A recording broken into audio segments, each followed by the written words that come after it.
ٹھکانا میرے حضور کا ہے، دل ٹھکانا دل ٹھکانا میرے حضور کا ہے،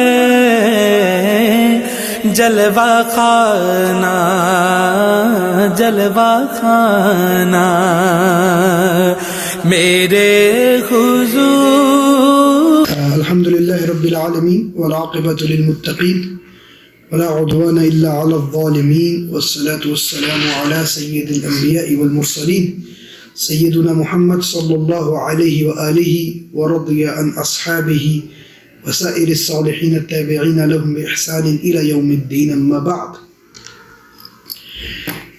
علم الکلام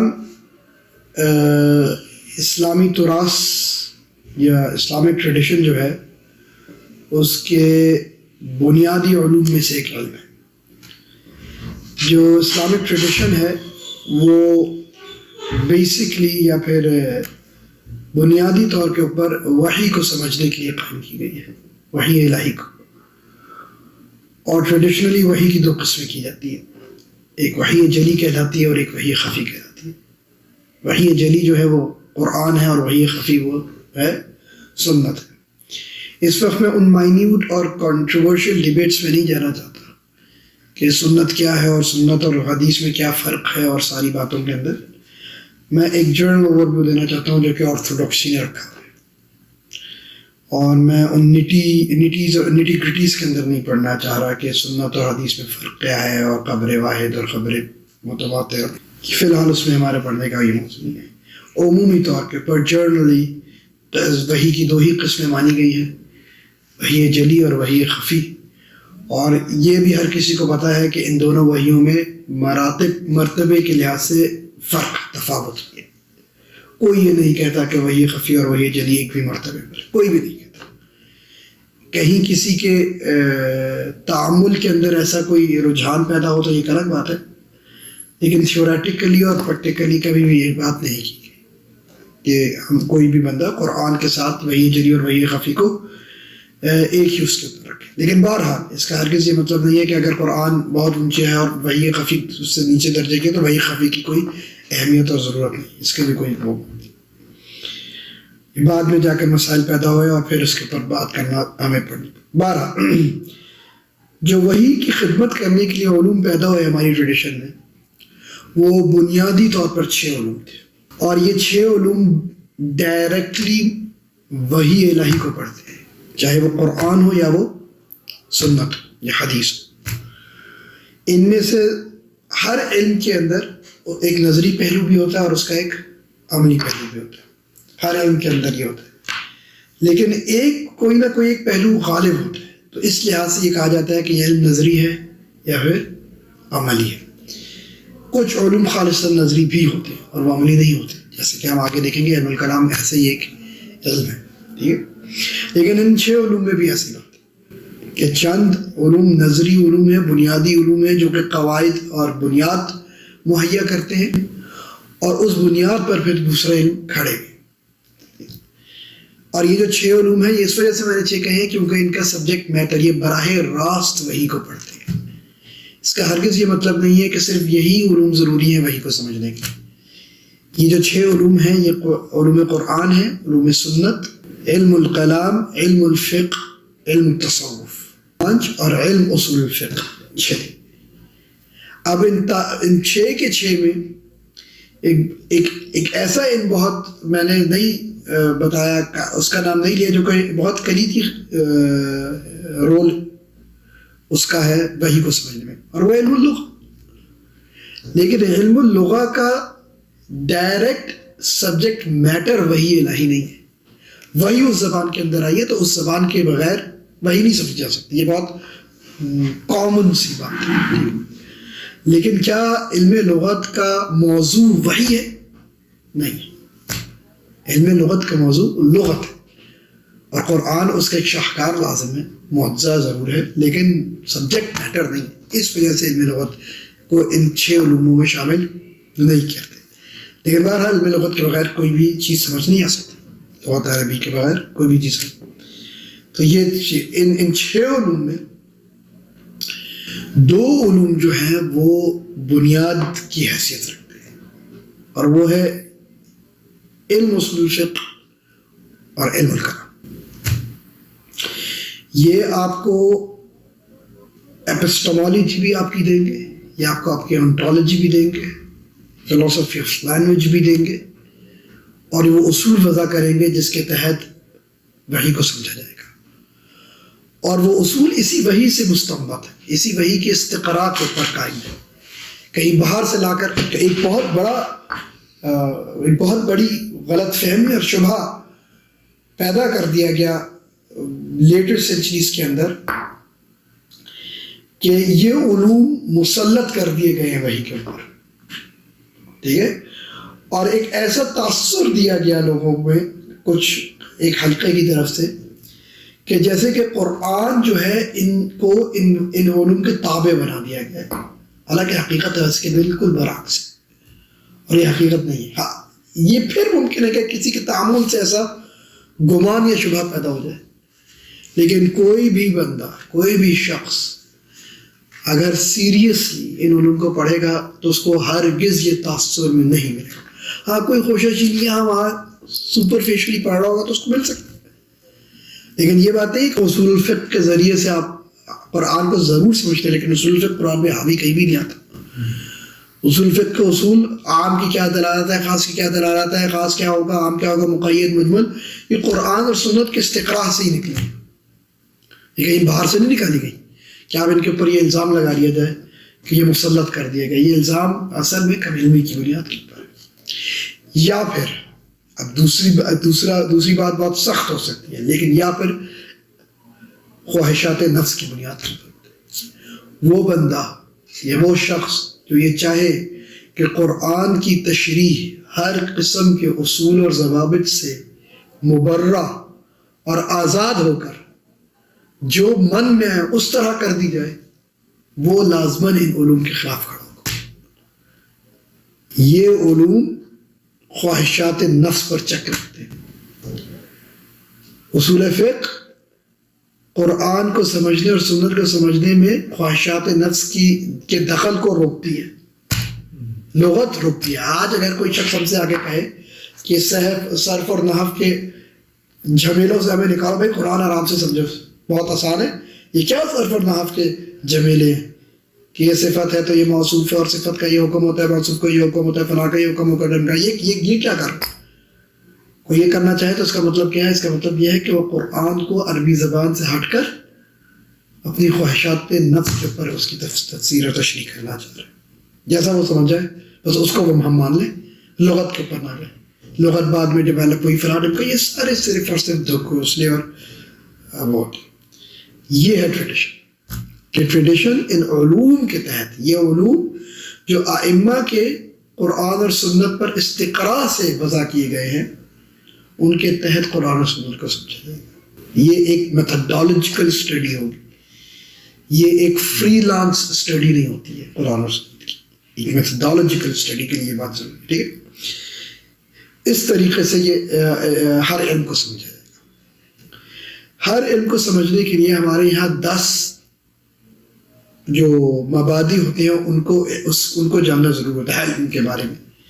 وہ شعر مشہور ہے جو کہ امام بائجوری نے اس کو اپنی حاشیے کے اندر نقل کیا ہے. جوہر توحید کا جو حاشیہ لکھا ہے امام بائجوری نے رحمۃ اللہ علیہ نے, اس میں شعر کو نقل کیا ہے کہ فَعَلَمْ مَبَادِئُ كُلُّ فَنٍّ يَفَعَلَمْ مَبَادِئُ كُلُّ عِلْمٍ عَشَرًا, کہ ہر علم کو جاننے کے لیے اس کے مبادی, اس کے جو بنیادی امور ہیں وہ 10 امور ہوتے ہیں. اگر آپ کسی علم کو یا کسی فیلڈ آف نالج کو اعلیٰ وجہ بصیرت جاننا چاہتے ہیں تو اس کی 10 چیزیں آپ کو جاننا ضروری ہے. اس کے بغیر آپ کا علم پختہ نہیں ہوگا. صحیح. الحد والموضوع ثم الثمرہ, اس کی آپ تعریف, حد, حقیقت جانیے, پھر اس کا موضوع جانیے, اور پھر اس کا ثمرہ جانیے کہ اس سے آپ چاہتے کیا ہے. ٹھیک ہے. وفضلہ, اور اس کی فضیلت کیا ہے. والنسبۃ والوادع, اور اس کی نسبت کس سے ہے. اور اس کو سب سے پہلے ہمارے یہاں تک سب سے پہلے اس کے اوپر یعنی ایک منظم انداز سے کس نے لکھا.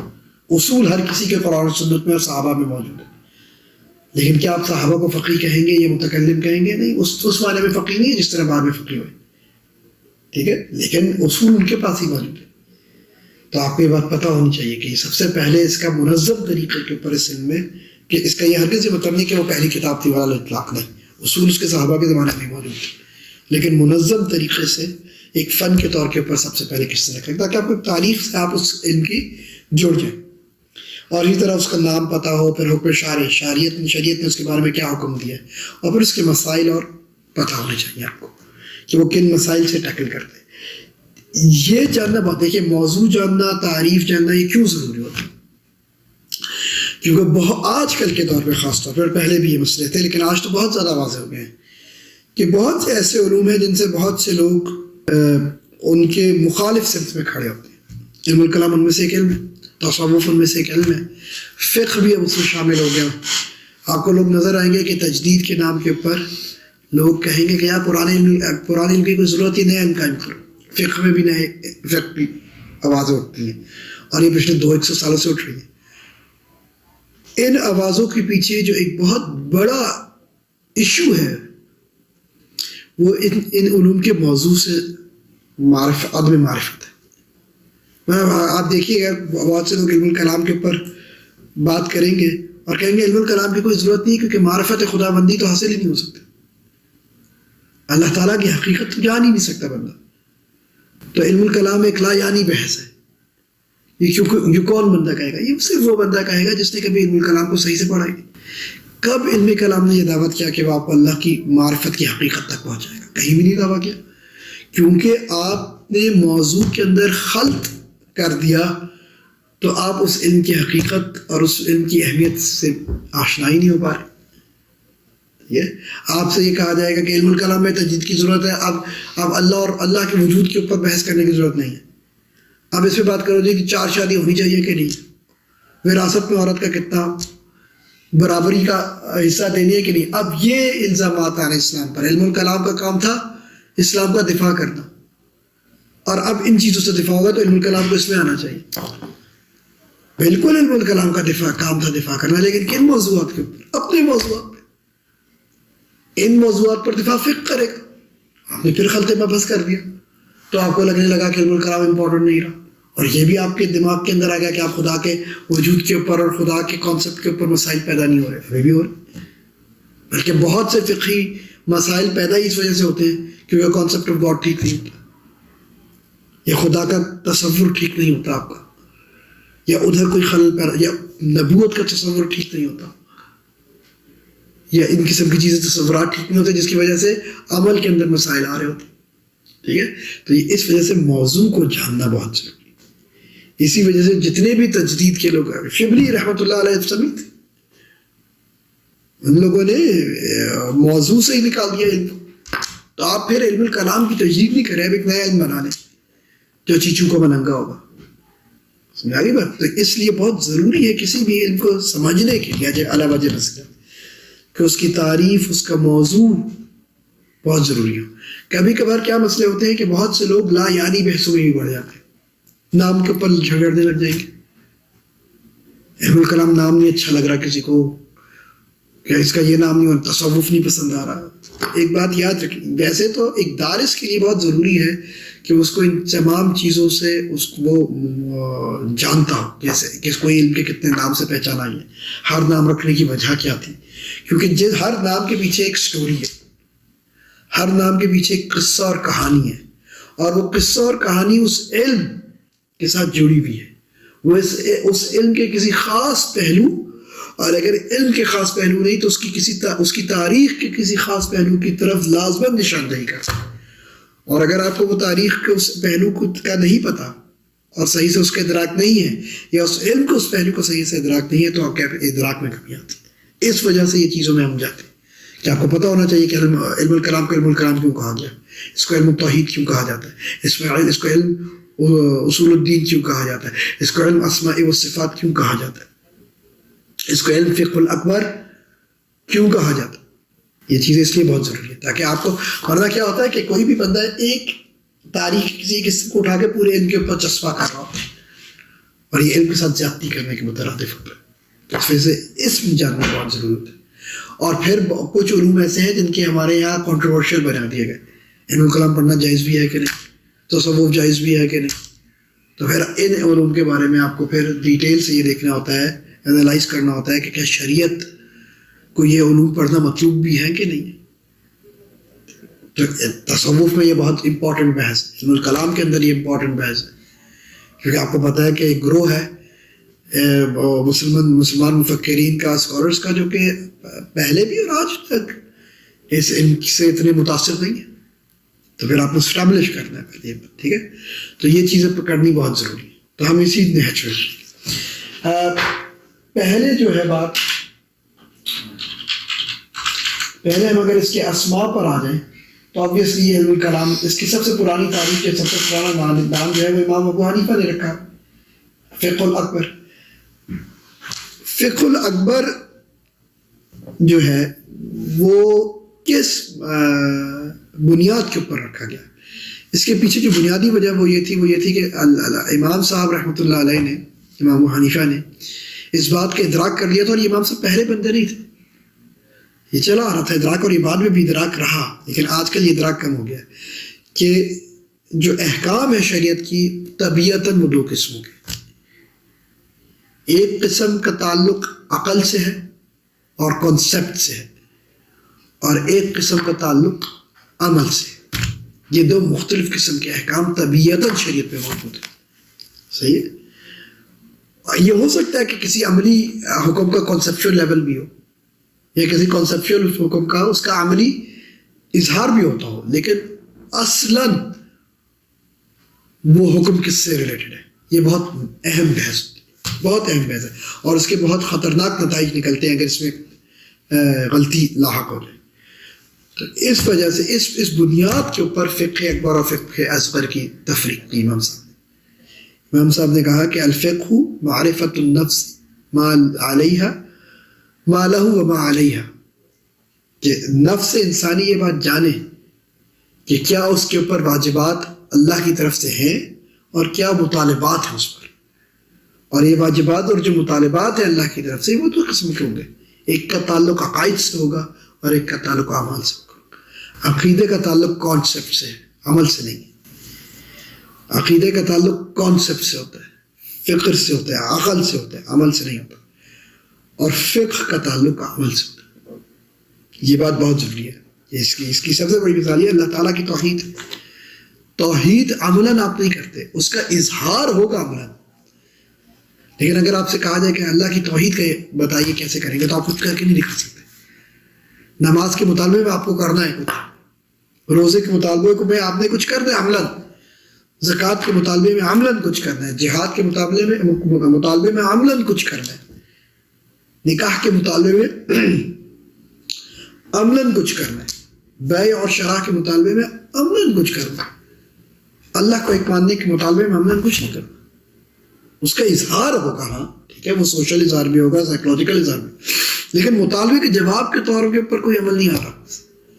رسول اللہ صلی اللہ علیہ وسلم کو اللہ کا نبی ماننا ہے, اس ماننے میں کوئی عمل نہیں ہے. اس ماننے کے بعد کے تقاضوں میں عمل آئے گا.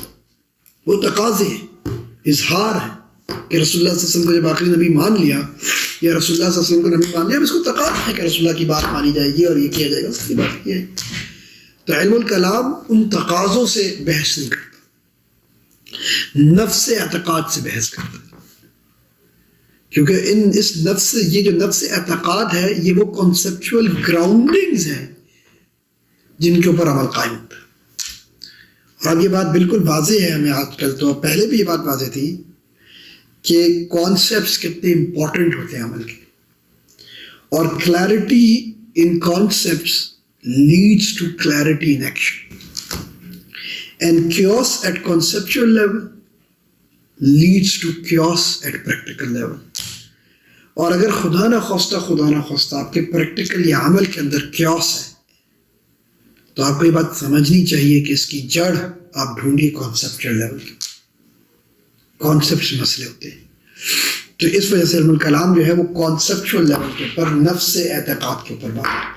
اسی بیسک بنیاد کے اوپر امام صاحب رحمۃ اللہ علیہ نے اس کو فقہ الاکبر کہا، کیونکہ یہ جو معرفت ہے نفس اعتقاد کی کانسیپچول لیول کی معرفت، یہ بنیاد فراہم کرے گی عمل کی.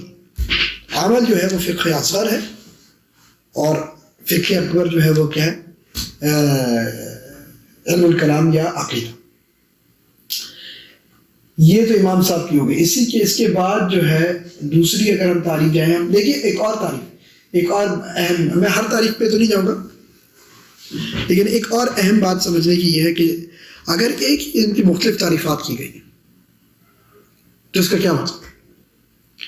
کیا اس علم کے ماننے والے، اس کا یہ میں نتیجہ نکالوں کہ کیا اس علم کے ماننے والے کنفیوز تھے اور وہ اس کنفیوژن کا شکار تھے کہ بھائی یہ ہے کیا ہے، کہ کوئی ایک طریقے سے تعریف کر رہا ہے، کوئی دوسرے طریقے سے کر رہا ہے، کوئی تیسرے طریقے سے کر رہا ہے. کیا یہ نتیجہ نکالنا لازمی ہے؟ کیا یہ آبویس اور کمپلسری نتیجہ اس کا، یا اس کا کوئی اور نتیجہ بھی ہو سکتا ہے؟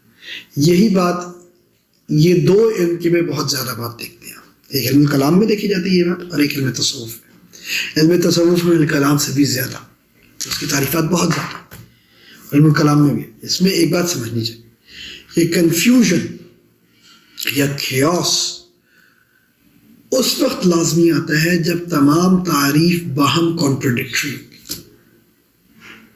ٹھیک ہے، ایک تعریف مشرق کہہ رہی ہے تو دوسری تعریف اگر مغرب کہہ رہی ہے مشرق کے انکار کے ساتھ، یعنی کہ کانٹرڈکٹ کر رہی ہے، تو آپ کا نتیجہ یہ نکالنا بالکل صحیح بجائے کہ اس کے جو ماننے والے تھے وہ کسی نہ کسی شدید کنفیوژن کے شکار تھے. لیکن اگر یہ کانٹرڈکشن موجود نہیں ہے تو اس کا مطلب ہے ڈائیورسٹی آف ایکسپیرئنس ہے. اس کا مطلب یہ ہے کہ یہ جو ڈفرنٹ تعریفات ہیں وہ کسی ایک نقطے یا ایک سے زیادہ بنیادی نقاط کی طرف آپ کی رہنمائی کر رہی ہیں. کوئی بنیادی نقاط لازمی ہوں گے، اور اس کے بعد جو ڈائیورسٹی آ رہی ہے عین ممکن ہے وہ ان کے ایکسپیرئنس کی وجہ سے، کہ کس طریقے سے ان لوگوں نے اس کو پریکٹیکلی اس کو پریکٹیکلی پرفارم کیا. آپ دیکھیں گے کہ امام غزالی رحمۃ اللہ علیہ جب علم الکلام کی تعریف کریں گے تو وہ اس طریقے سے کریں گے جس طرح علم الکلام کو امام غزالی نے برتا. امام تفتزانی اس طرح کریں گے جس طرح امام تفتزانی نے برتا. فلاں بندہ ایکس وائی زی اس طرح کر رہا ہے جس طرح اس نے برتا. لیکن کیا وہ آپس میں کانٹرڈکٹ کر رہی ہے؟ نہیں کر رہی. کیا وہ ایک دوسرے کی نفی کر رہی ہے؟ نہیں کر رہی. تو یہ اسی طرح تصوف ہے. تصوف کوئی کہتا ہے خلق ہے، کوئی کہتا ہے فلاں ہے، کوئی کہتا ہے ڈمکا، کہ کانٹرڈکٹری نہیں ہے. کوئی کہتا ہے محبت ہے خدا کی، کوئی کہتا ہے خدا کی معرفت ہے. کیا خدا کی محبت اخلاقیات کے منافی ہے؟ کیا خدا کی معرفت خدا کی محبت کے منافی ہے؟ کیا خدا کی معرفت اخلاقیات کے منافی ہے؟ جبکہ خاص طور پر اس وقت کے وہ لوگ جو کہ اس تصوف کو اخلاقیات اور خدا کی معرفت سے ڈیفائن کر رہے ہیں، ان کے یہاں یہ بات اسٹیبلش ہے کہ اخلاقیات کی بنیاد خدا کی تعلیمات ہے. وہ کہیں اور سے اخلاقیات نہیں لے کر آ رہے، وہ خدا ہی سے اخلاقیات لیتے ہیں. یہ کدھر کانٹرڈکٹری ہو رہا ہے؟ یہ اس کا مطلب ہے کہ آپ جو ہیں کانٹرڈکشن باہر سے مسلط کر رہے ہیں. بنفسی علم کے اندر یا اس کے ماننے والوں کے اندر یا اس کو پریکٹس کرنے والوں کے اندر کوئی کانٹرڈکشن اور کوئی کیوس نہیں تھا، کوئی کنفیوژن نہیں تھی. وہ کمپلیمنٹ کر رہے تھے. ہاں، ہر کسی کا ایک اپنا اس کے ساتھ ایکسپیرینس ہو سکتا ہے. کسی نے تصوف سے ایکسپیرینس اخلاق میں زیادہ سیکھا، کسی نے معرفت کے باب میں سیکھا، کسی نے محبت کے اس میں سیکھا، کسی نے کیا کیا، کسی نے کیا کیا. اسی طرح علم کرا. لیکن آپ یہ دیکھیں گے کہ تمام تعریفات کے اندر چند بنیادی نقاط ایسے ہوں گے جو کامن نکلیں گے. پہلا بنیادی نقطہ، کہ میں اب تعریفوں میں نہیں جا رہا، کیونکہ اگر ہم اس کو پھر ثابت کر سکتے ہیں، اگر ہمیں ضرورت پڑے گی تو ہم ہر تعریف کو دیکھیں گے اور اس کے بنیادی نقطے ثابت کر سکتے ہیں. ہر صدی سے بھی نکال سکتے ہیں تعریف. ٹھیک ہے، پہلا بنیادی نقطہ کہ علم الاعتقاد نفس اعتقاد سے بحث کرے گا، عمل سے بحث نہیں کرے گا. ہر تعریف کے اندر یہ نقطہ موجود ہوگا، ہر تعریف کے اندر، کہ یہ نفس اعتقاد میں کرے گا اور عمل سے اس کا تعلق نہیں ہے، عملی احکامات سے اس کا تعلق نہیں ہے. دوسرا کہ یہ عقائد کے باب میں بات کرے گا، ہر کانسیپچل باتوں کے اوپر بات نہیں کرے گا، صرف ان کانسیپٹس کے اوپر بات کرے گا جن کا تعلق عقائد سے ہے. اور عقائد جو ہیں ان کی 3 بڑی کیٹیگریز ہیں: الہیات، نبوات، سمعیات. بس الہیات وہ امور جن کا تعلق خدا کی صفات سے، خدا کے وجود سے، اس کی صفات سے، کیونکہ ذات اللہ تعالیٰ کی موضوع بحث ہی نہیں ہے، کیونکہ ہمارے یہاں ہمارے مذہب میں ذات اللہ ادراک سے باہر ہے. ذات اللہ کی حقیقت، ذات اللہ ادراک سے باہر نہیں ہے، ذات اللہ کی حقیقت ادراک سے باہر ہے. سمجھ آ گئی بات؟ لیکن ذات اللہ کا ادراک اس کی صفات کے ذریعے سے ہوتا ہے، اس کے اسماء کے ذریعے سے ہوتا ہے، اس کے افعال کے ذریعے سے ہوتا ہے. ٹھیک ہے؟ تو اللہ تعالیٰ کے اسماء، اللہ تعالیٰ کی صفات، اللہ تعالیٰ کے افعال، اللہ تعالیٰ کا وجود، ان سے متعلق تمام مباحث جو ہیں وہ الہیات کے اندر پڑے جاتے ہیں. اور یہاں تک اعتقاد کریں. نبوات، نبی کا کانسیپٹ، نبی کی ضرورت اور عدم ضرورت، نبی کا امکان، نبوت کا امکان اور عدم امکان، نبوت کی پہچان اور عدم پہچان، نبوت کی دلیل اور عدم دلیل، نبوت کے وظائف، نبوت کی صفات، پروفٹ، آفس آف پروفٹ کہ کون سے اس کی پھر صفات کیا ہوں گی، اس سے بحث جو ہوگا وہ نبوات کے اندر ہوگا. ٹھیک ہے؟ خصائص اور صفات نبی کیا. چوتھی جو چیز ہے وہ سمعیات ہے کہ جب الہیات ثابت کر دی گئی اور نبوات اسٹیبلش ہو گئی تو الہیات اور نبوات کی بنیاد کے اوپر سمعیات اسٹیبلش کی جاتی ہے. سمعیات اپنی ذات کے اندر الگ طور پہ یا انفرادی طور کے اوپر ثابت نہیں ہو سکتے. یہ قائم ہوں گی لازماً پہلے 2 کے اوپر، یہ لازماً قائم ہوگی. اور نبوت الہیات کے اوپر قائم ہوگی. یہ ایک سسٹمیٹک ہے. آپ نبی کو خدا سے پہلے ثابت نہیں کر سکتے. مطلب آپ یہ کہیے، یہ بات ہو سکتی ہے بھائی آپ نے نبی مان لیا تو نبی کے کہنے پہ مان لو خدا کو. میں نبی کیسے مانوں اس کو؟ نبی ماننے کے لیے مجھے اس کو ماننا کیا ضروری ہے کہ اس کو خدا نے بھیجا ہے. اب خدا مانا ہی نہیں تو نبی کیسے مان لوں میں؟ سمجھا گیا؟ ایک سرکولر آرگیومنٹ میں آپ چلے جاتے ہیں. تو آپ یہ نہیں، یہ ایک جذباتی طور کے اوپر تو بات کی جا سکتی ہے، یا پھر روحانی آپ کہہ لیے، اس کو جو بھی نام لے لیجیے. اگر آپ کو کوئی کام نہیں پسند کہ بھائی نبی نے کہہ دیا تو مان لو نا، کیا مسئلہ تمہیں؟ پرابلم ہاں مان والوں کو شاید کوئی مسئلہ نہیں ہوگا، لیکن پرابلم ادھر ہوتا ہے جب آپ نے ایک نیوٹرل طریقے سے کوئی بات میتھڈالوجیکلی اسٹیبلش کرنی ہوتی ہے. تو اس کو اللہ کا نبی کب مانوں گا؟ جب خدائی کے اوپر کوسچن مارک ہے تو پہلے اس کوسچن مارک کو دور کرو. تو الہیات پہلے اسٹیبلش ہوں گی، الہیات کی بنیاد کے اوپر نبوات اسٹیبلش ہوں گی، اور پھر الہیات اور نبوات کی بنیاد کے اوپر سمعیات اسٹیبلش کی جاتی ہے. ٹھیک ہے؟ اسی لیے سمعیات کے اندر ہم عقلی لحاظ سے صرف امکان کا حکم لگاتے ہیں، اور پھر ڈیٹیلز تمام کی تمام شریعت کے اوپر ہے، اس میں عقل کا دخل نہیں ہوتا. عقل صرف کیا حکم لگاتا ہے کہ یہ ممکن ہے کہ نہیں. ایک بار عقل نے اس کو عقلی امکان کا حکم لگا دیا تو بس میرے پاس اگر نص آ گئی شریعت کی تو میں نے اس کو مان لیا. اس سے زیادہ مجھے آگے کچھ نہیں چاہیے. کیا میزان، کیا کل صراط عقلی طور پر ممکن ہے کہ نہیں ہے؟ اب اگر شریعت نے ثابت کر دیا تو بس مجھے ساری تفصیلات شریعت سے چاہیے اور کچھ نہیں چاہیے مجھے، کیونکہ میں ثابت کر چکا ہوں اس کو کام کے اندر. سمجھا گی بات؟ نہیں آئے گی. تو یہ 3 طریقے. تو آپ نے کیا کرنا ہے؟ آپ ثابت پہلے آپ کرتے ہیں کہ نفس اعتقاد سے ثابت ہوگا، نفس اعتقاد سے آپ بحث کرے گا، اور جو کانسیپچل لیول ہے وہ اعتقادات سے اس کا تعلق ہونا چاہیے. دوسری بات. تیسری بات یہ کہ اس کے اوپر جو شبہات لائق ہوں گے اس کو یہ جو کانسیپٹ ہے اس کو ہم ثابت کریں گے، اسٹیبلش کریں گے عقلی دلیل کے دلائل کے اوپر، عقلی دلائل کے اوپر ان کو ثابت کیا جائے گا اور ان کے اوپر شبہات کا رد کیا جائے گا. عقلی دلائل پہ ثابت کرنے کا مطلب ہے کہ یہ احکامات کس کے؟ شریعت کے. اس کا مطلب یہ نہیں ہے کہ عقل ان احکامات کو وضع کرے گی. عقل ان احکامات کو وضع نہیں کر رہی، عقل ان احکامات کو اسٹیبلش کر رہی ہے، واضح شریعت ہی کر رہی ہے obviously.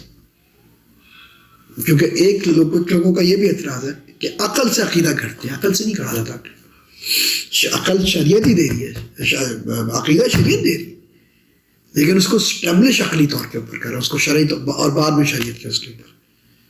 ٹھیک ہے. استناد ہم کرتے ہیں شریعت پر اور اعتماد عقل پر. ٹھیک ہے. استناد یعنی ہماری جو سند ہے وہ شریعت ہے لیکن ہمارا اعتماد عقل پر ہوتا ہے علم الکلام کے. ٹھیک ہے. تو اس میں کوئی بھی یہ آپس میں ایک دوسرے سے الگ یا طلاق نہیں دیا ہوتا. نہ عقل شریعت کے بغیر کام کر رہی ہوتی ہے نہ شریعت عقل کے بغیر کام کر رہی ہوتی ہے. یہ دونوں لازم اور ملزوم ہے ایک دوسرے کے ساتھ. ٹھیک ہے. اس لیے یہ کوشچن ہی نہیں پیدا ہو سکتا کہ عقل اوپر ہے کہ نقل اوپر ہے. یہ کوشچن ہی نہیں. اہل سنت کے یہاں یہ کوشچن ویلڈ کوشچن ہی نہیں. اور ہم سے جب یہ کوئی سوال کرے گا کہ کس کو فوقیت حاصل ہے, عقل کو کہ نقل کو, تو ہمارا جواب یہ نہیں ہوگا کہ ایک کو دوسرے پر ہے. نہیں, ہمارا جواب یہ ہوگا کہ یہ سوال ہی غلط ہے. کیونکہ آپ کے سوال کے اندر یہ ایزمپشن موجود ہے کہ ان دونوں کے درمیان کیا ہو سکتی ہے, کانٹرڈکشن. اور یہ ایزمپشن ہی غلط ہے. ہم اس ایزمپشن ہی کے لیے قائل. کانٹرڈکشن جو ہوگی وہ سپرفیشل ہوگی, وہ ذہن قاری کے اندر یا ذہن مجتہد کے اندر یا ذہن دارس کے اندر ہو سکتی ہے, دارس کے اندر ہو سکتی ہے. حقیقت کے اندر کوئی کانٹرڈکشن نہیں ہو سکتی. تو یہ سوال غلط ہوگا. کانٹرڈکشن صرف اس وقت ہوگی جب آپ یا پھر عقل کو غلط استعمال کر رہے ہوں گے یا پھر شریعت کو یا نصوص کو یا نقل کو غلط سمجھ رہے ہوں گے. کانٹرڈکشن پیدا ہی نہیں ہو سکتی. تو یہ جواب دینا کہ ایک چیز اوپر ہے دوسری چیز نیچے ہے, اس طرح کا یہ جواب اہل سنت کے یہاں نہیں. کوئی چیز اوپر کوئی چیز نیچے نہیں. ہاں, مراتب ایسے ہوتے ہیں کہ قطعی ہے, قطعی اور ظنی. جو چیز قطعی ہوگی وہ لازماً ظنیت سے اوپر ہوگی. چاہے وہ قطعیت عقل کے اندر یا وہ قطعیت نقل کے اندر ہے, چاہے وہ ظنیت عقل کے اندر ہے یا وہ ظنیت نقل کے اندر ہے. جب بھی قطعی اور ظنی کے اندر تعارض آئے گا تو یہ آبویس ہی بات ہے کہ قطعی کو پریفر کر دیا جائے گا ظنی کے اوپر, چاہے وہ جہاں بھی. سمجھا بات؟ تو یہ بالکل واضح موقف ہے اہل سنت. امام غزالی نے اور باقی امام الحرمین جوہری نے, انہوں نے بڑے واضح طور کے اوپر اپنی کتابوں میں اپنے کاموں کے اندر اس کو بہت واضح کر کے واضح کر دیا, بہت ڈیٹیل کے ساتھ اس کو بات کو واضح کر دیا. تو یہ علم الکلام کا مسئلہ. اب آپ جب بھی آپ بات کریں گے علم الکلام پر تو آپ نے علم الکلام کی اس پریمیسز کے اندر رہ کے بات کریں. اس کے باہر سے آپ بات کریں گے, اس کے باہر رہ کر اگر آپ تنقید کریں گے تو آپ کی تنقید اپنے محل کے اندر نہیں, آپ کی تنقید ایسنشلی فلاڈ تنقید, ایسنشلی فلاڈ. پھر آپ علم الکلام پہ تنقید نہیں کر رہے, آپ کسی اور چیز کے اوپر تنقید, کیونکہ علم الکلام کا یہ دائرہ ہے, اس کے اندر رہ کے بات کیجیے. آپ کہہ رہے ہیں کہ علم الکلام سے ذات اللہ کی معرفت ہے, علم الکلام کا یہ آپ تنقید غیر بے محل تنقید ہے, کیونکہ علم الکلام میں موضوع ہے. علم الکلام آج کل کے بہت سے جینڈر ایکوالٹی کے اوپر بات نہیں کر رہا ہے. علم الکلام بھائی یہ موضوع نہیں ہے, علم الکلام کا یہ موضوع نہیں ہے, تو علم الکلام سے آپ کی مطالبہ بھی نہیں کریں گے. یہ تیسری بات جو ایک اور بہت ضروری ہے وہ یہ ہے کہ کچھ لوگوں کو یہ مغالطہ ہو سکتا ہے کتابیں پڑھنے سے, علم الکلام کی اور یہ کرنے سے, چاہے وہ بہت پرانی قدیم ترین کتابیں ہوں یا متاخرین کی کتابیں ہوں, کہ یہ اتنی, اگر میں یہ بات اتنی وضاحت سے کہہ رہا ہوں تو بڑے بڑے اساطین نے علم الکلام کے, کوئی مجھ سے یہ بات کہہ سکتا ہے کہ بھائی انہوں نے اس کا لحاظ نہیں رکھا جس کو آپ اتنی آسانی سے سمجھا رہے ہیں. آپ کو ہر علم کلام کی کتاب کے اندر کچھ ایسے موضوعات ملیں گے جن کا تعلق نفس اعتقاد سے نہیں, لیکن وہ ان پر بحث کلام کی کتابوں میں ہو رہی ہے, چاہے وہ متن ہے یا بڑی مطول کتابیں ہیں. عقیدہ طحاویہ کے اندر وتر کے مسئلے کا, مسح الخفین کا مسئلہ ہے, امامت کا مسئلہ ہے. صحیح ہے. اب امامت کا مسئلہ اصولی طور پہ اہل سنت فقہ کا مسئلہ ہے, عقیدے کا تو مسئلہ ہی نہیں. ٹھیک ہے. مسح الخفین یہ تو کسی طور سے عقیدے کا مسئلہ نہیں ہے. امام طحاوی نے اس کے اوپر اپنے عقیدے میں لکھا ہوا ہے اس کے اوپر. امامت کے بعد تو ہر کلام کی کتاب کے اندر ہے. تو یہ اعتراض ایک بندہ کر سکتا ہے یا اس کو یہ شبہ لاحق ہو سکتا ہے کہ بھائی آپ نے جو اتنا زور دیا ہے اس کے اوپر تو اساتین علم ہی نہیں عمل کر لیں، یہ ایسی بات نہیں۔ علم الکلام کے اندر چند موضوعات الحاقی موضوعات، ہر علم کے اندر تو الحاقی موضوعات ہوتے ہیں، وہ اصلاً اس علم کا موضوع نہیں ہوتے، لیکن کسی وجہ سے اس علم کے ساتھ جڑ گئے ہوتے ہیں۔ اور ان الحاقی موضوعات پر بحث کرتے ہوئے جو علم کا ماہر ہوتا ہے وہ 100% اس بات کا ادراک رکھتا ہے کہ یہ اس علم کا اصلی مسئلہ نہیں ہے، 100% اس بات کا ادراک رکھتا ہے۔ مثلا امامت کا مسئلہ کیوں آیا ہمارے یہاں؟ کیونکہ امامیہ، شیعہ امامیہ کے نزدیک یہ عقیدے کا مسئلہ تھا، تو الحاقی طور کے اوپر ہم نے اس کے اوپر کمنٹ کلام میں کرتے ہیں، اور کلام والے خود کہتے ہیں کہ تفسیر کے لیے فقہ کی کتابوں میں جاؤ، لیکن اس کا جو عقیدے کا ایشو ہے جس کو وہ لوگ سمجھتے ہیں کہ عقیدے کا، اس کو ہم تھوڑا بہت یہاں ٹیکل کر لیں، کیونکہ آپ نے شبہات کو بھی تو رد کرنا ہوتا ہے۔ تو آپ اس الحاق کے طور کے اوپر ہاں یہ کام کر سکتے ہیں کہ جنڈر ایکوالٹی کو علم الکلام کی نئی کتابوں میں ایڈ کر دیں، لیکن وہ ہمیشہ ضمنی مباحث ہوں گے، وہ ہمیشہ الحاقی مباحث ہوں گے، اور ان ضمنی اور الحاقی مباحث کے بنیاد پر اس علم کے اساسی مباحث پر قدغن نہیں کی جا سکتی، اور نہ ان کو سیکریفائس کیا جا سکتا ہے، کیونکہ ان پر بات انہی بنیادی مباحث کی بنیاد پر ہوگی، انہی بنیادی موضوعات کے بنیاد پر ہوگی ان پر۔ ٹھیک ہے، تو آج آپ کر لیجئے کہ آپ یہ والے جو امور ہیں، جیسے جنڈر ایکوالٹی ہو گئی، وراثت کے مسئلہ ہو گیا کوئی، یا فلاں کوئی مسئلہ ہو گیا، یا ڈبکا کوئی مسئلہ ہو گیا، اس کو آپ ضمن علم کلام کے کتاب میں شامل کر دیں، لیکن وہ کبھی بھی علم الکلام کا بنیادی موضوع نہیں بنے گا۔ اور اس کی شاہد خود علم الکلام کی کتاب ہے، جب بھی امامت پہ بحث کرتے ہوئے یہ بات بالکل واضح کرتے ہیں کہ اہل سنت کے نزدیک امامت فقہ کا مسئلہ ہے۔ جب ہم امر بالمعروف والنہی عن المنکر کی بات کرتے ہیں معتزلہ کے اس کی ریفرنس کے اندر، تو ہم یہ بات کہتے ہیں کہ یار یہ فقہ کا مسئلہ ہے، معتزلہ نے اس کو اوپر بنا دیا، اٹھا دیا، ہم نہیں مانتے، لیکن ہم اس کا جواب دیتے ہیں، بنیادی جواب، کہ جس کی وجہ سے وہ اس کو اٹھا کر عقیدے میں لے کر آئے، جس کی وجہ سے امامت کو اٹھا کر عقیدے میں لے کر آتے ہیں، اس کا بنیادی جواب دے دیتے ہیں۔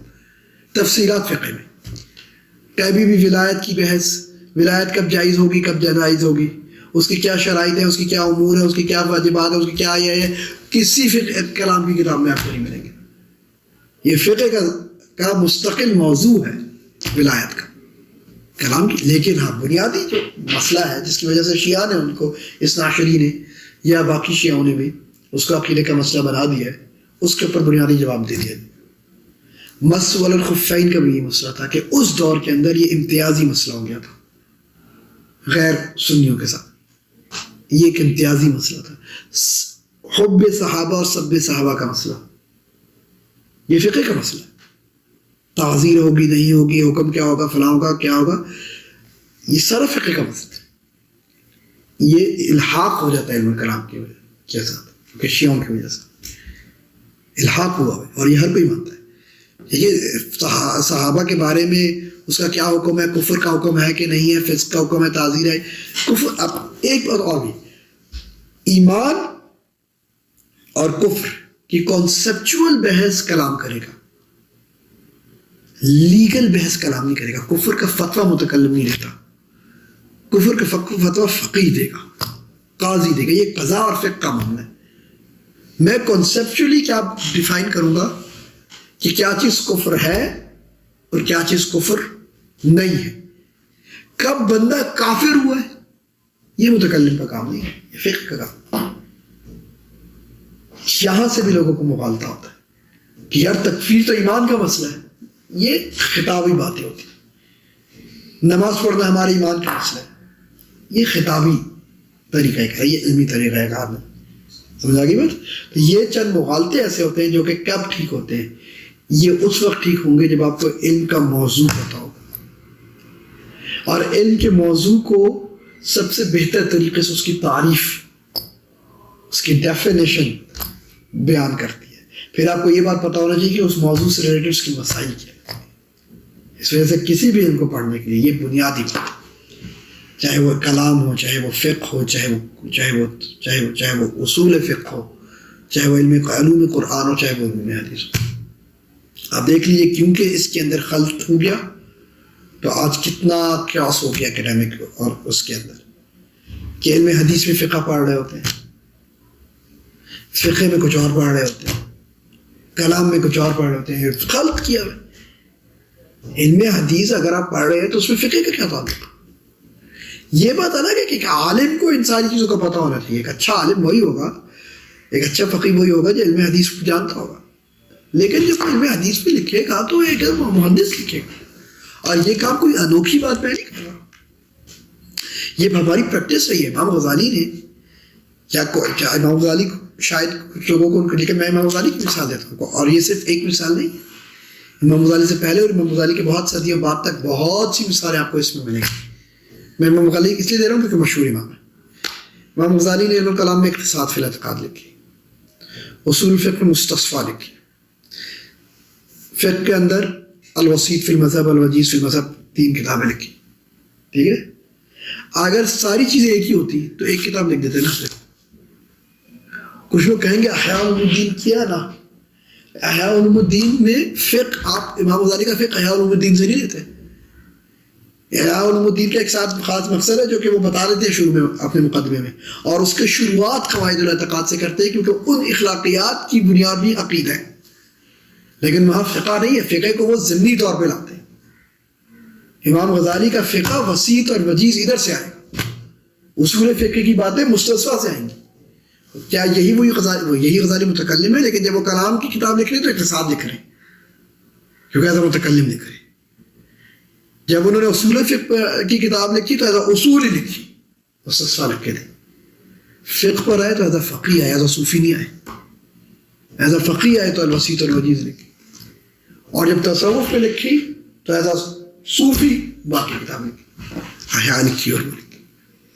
تو ایک عالم کے اندر ان چیزوں کا یکجا ہونا اس کے لیے اس کی کیپیبلٹی اور ایبلٹی ہے، لیکن اس کی کیپیبلٹی اور ایبلٹی کا ایک اس کا اظہار اس طرح ہے کہ وہ ایک کو یکجا بھی کرے اور ان کے اندر اسی وقت اختلاف اور اس کے اندر حد بندی بھی کرنا چاہتا۔ یہ بات، یہ بنیادی ایک بنیاد ہے جس کو کسی بھی علم کو پڑھنے کے لیے بہت ضروری، جو آج کل ختم ہو گیا۔ اعتراض کرنے والے ہزار ہیں، سمجھنے والے چند بھی نہیں، اور اس کی وجہ یہی ہے کہ اعتراض کرنا بہت آسان ہوتا ہے اور اس کے لیے سمجھ کی ضرورت نہیں ہوتی آج کل۔ تو ہر کوئی ایرا غیرہ ہر کی چیز کے اوپر ہوتی ہے۔ یہاں پر آج ہم اپنا پہلا نشست ختم کرتے ہیں، اگلی نشست سے ہم انشاءاللہ اس کے اوپر بات کریں گے۔ سبحانک اللہم و بحمدک، نشہد ان لا الہ الا انت، نستغفرک و نتوب الیک۔